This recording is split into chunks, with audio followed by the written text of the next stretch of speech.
considère que cela fait partie des missions fondamentales d'un député. Si nous voulons être des bons législateurs, si nous voulons rendre réellement service à nos territoires, nous devons multiplier les occasions de rencontrer nos concitoyens. Cette présence sur le terrain, j'essaye qu'elle soit le plus soutenue possible. Elle passe d'abord par la participation à la multiplicité des événements qui s'organisent chaque semaine dans nos territoires.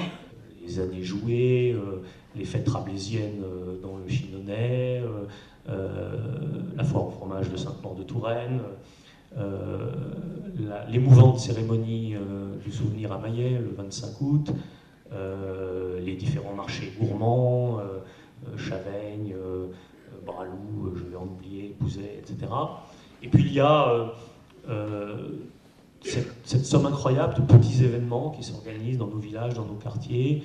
Cette présence sur le terrain, je l'assure aussi à travers des permanences. Depuis novembre 2013, je fais tous les vendredis une permanence tournante dans un chef-lieu de canton, tout en gardant bien sûr pour les habitants de l'agglo ma permanence à jouer les tours.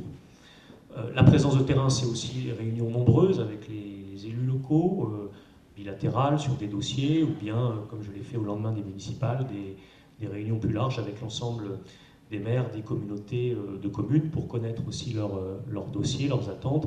Celle que j'ai fait par exemple au lendemain des municipales de 2014 m'a permis en tant que législateur, c'est utile, de toucher du doigt la difficulté de la mise en place de la réforme des rythmes scolaires et de toucher du doigt plus globalement le problème que vivent nos collectivités, que j'avais évidemment ressenti comme maire à l'époque, du hiatus qui existe entre les contraintes de plus en plus fortes qu'on leur impose, les tâches de plus en plus importantes qu'on leur demande d'assumer et les moyens de plus en plus réduits qu'on leur donne pour le faire. La présence sur le terrain, c'est aussi la consultation des milieux socio-professionnels qui sont impactés ou qui peuvent être impactés par des lois qui arrivent en discussion à l'Assemblée nationale. Je l'ai fait là aussi en 2014 avec la loi Pinel qui a revu les équilibres entre l'artisanat et l'auto-entreprise, qui a réglé, je crois, en partie les problèmes. Je l'ai fait avec les médecins. Vous savez qu'il y a des discussions en cours sur les conditions de mise en œuvre du tiers payant dans la future loi santé. Et je le fais évidemment depuis quelques semaines, mais comme tous les parlementaires, avec